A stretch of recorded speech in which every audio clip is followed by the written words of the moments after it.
எல்லாருக்கும் வணக்கங்க. ஜோதிஸ் கிச்சனில் நம்ம பார்க்க போகிற ரெசிபி அரிசி பருப்பு சாதம்.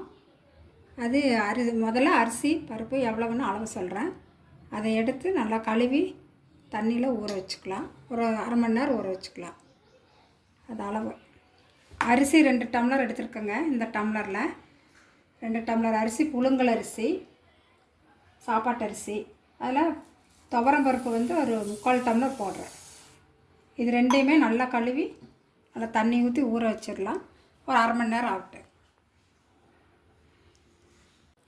அரிசி பருப்பு ஊறி வச்சுக்கணும்னா அரை மணி நேரம் ஆயிடுச்சு. இனி நம்ம அதை தாளிச்சு விட்டுடலாம். அதுக்கு தேவையான பொருள்கள் கடுகு அரை ஸ்பூனு, வெந்தயம் 1/4 ஸ்பூனு, ஜீரகம் அரை ஸ்பூனு, மிளகு அரை ஸ்பூனு, சோம்பு அரை ஸ்பூனு, மஞ்சள் தூள் அரை ஸ்பூனு, 2 பச்சை மிளகாய், 2 வரமிளகாய், குழம்பு மிளகாய் தூள், சாம்பார் தூள் நம்ம வீட்டில் அரைச்சி வச்சுருக்கிறது 1 ஸ்பூன், 2 ஸ்பூன் கடலைப்பருப்பு, பூண்டு 20 பூண்டு, சின்ன வெங்காயம் ஒரு 100, தக்காளி 4 தக்காளி, கருவேப்பிலை தாளிக்கிறதுக்கு, நெய் 1 ஸ்பூன். தாளிச்சுட்டுலாங்க அரிசி பருப்பு சாதம். அடுப்பத்தை வச்சு குக்கர் வச்சுருக்கேங்க. எண்ணெய் ஊற்றிக்கலாம். கடலை எண்ணெய் ஊற்றுறேன். 2 டம்ளர் அரிசி, அதுக்கு ஒரு 7 ஸ்பூன் ஊற்றிக்கலாம். நல்லா காயிட்டுங்க. கடுகு போட்டுக்கலாம். நல்லா பொரிஞ்சிடுச்சுங்க. வெந்தயம் ஒரு 1/4 ஸ்பூன்,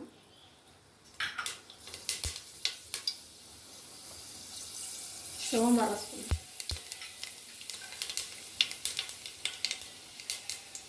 ஜீரகம், மிளகு, கருவேப்பிலை ஊற்றிக்கலாம். 2 பச்சை மிளகாய், 2 காஞ்ச மிளகாய், பூண்டு ஒரு 20 பல். இதெல்லாம் நல்லா வதங்கிட்டு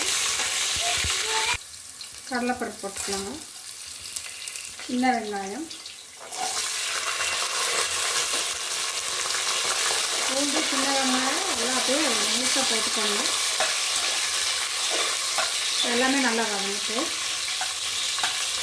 வெங்காயம், சின்ன வெங்காயம், பூண்டு எல்லாமே நல்லா வதங்கிடுச்சுங்க. இனி தக்காளி போட்டுக்கலாம்.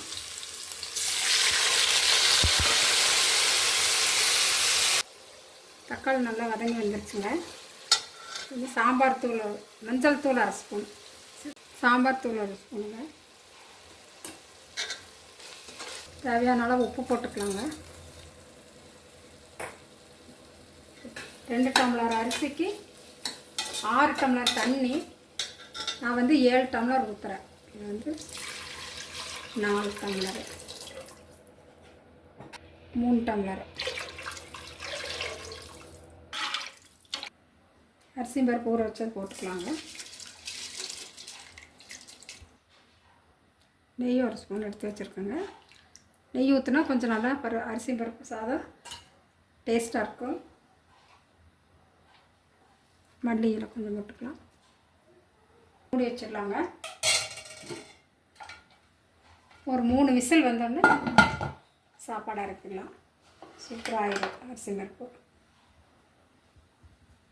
அரிசி பருப்பு சாதம் செய்கிறதுக்கு முன்னாடி நம்ம தாளித்து தண்ணியெல்லாம் ஊற்றுறப்போ 1/4 ஸ்பூன் பெருங்காயத்தூள் மறக்காமல் சேர்த்துக்குங்க.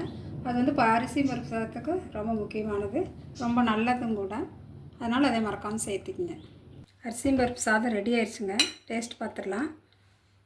நல்ல மணமாக இருக்குது, அருமையாக வந்திருக்கு. மிளகோடு சேர்த்து சாப்பிட்டோம்னா சூப்பராக இருக்குது. மிளகு எண்ணெயில் பொரிஞ்சிருக்கு. நல்லா கடித்து சாப்பிட்டோம்னா நல்லாயிருக்கு. அது கூட ஊறுகாய் தொட்டுக்கலாங்க. எங்கள் வீட்டில் செஞ்ச ஊறுகாய், எலுமிச்சம்பழம் ஊறுகாய் நல்லா இருக்குங்க. சூப்பராக இருக்குது, அருமையாக வந்திருக்கு. நீங்களும் இதே மாதிரி செய்து பாருங்கள். இது தொட்டுக்கறக்கு வடகம், அப்பளம், உருளைக்கிழங்கு பொரியல் எல்லாமே சூப்பராக இருக்குது. ஊறுகாய் நல்லாயிருக்கு. இதனால் நாங்கள் இன்றைக்கி ஊறுகாய் வச்சிட்டோம். சூப்பராக இருக்குதுங்க. இதே மாதிரி நீங்களும் செய்து பார்த்துட்டு லைக் பண்ணுங்கள், ஷேர் பண்ணுங்கள், கமெண்ட் பண்ணுங்கள். மறக்காமல் சப்ஸ்கிரைப் பண்ணுங்கள். தேங்க்யூ.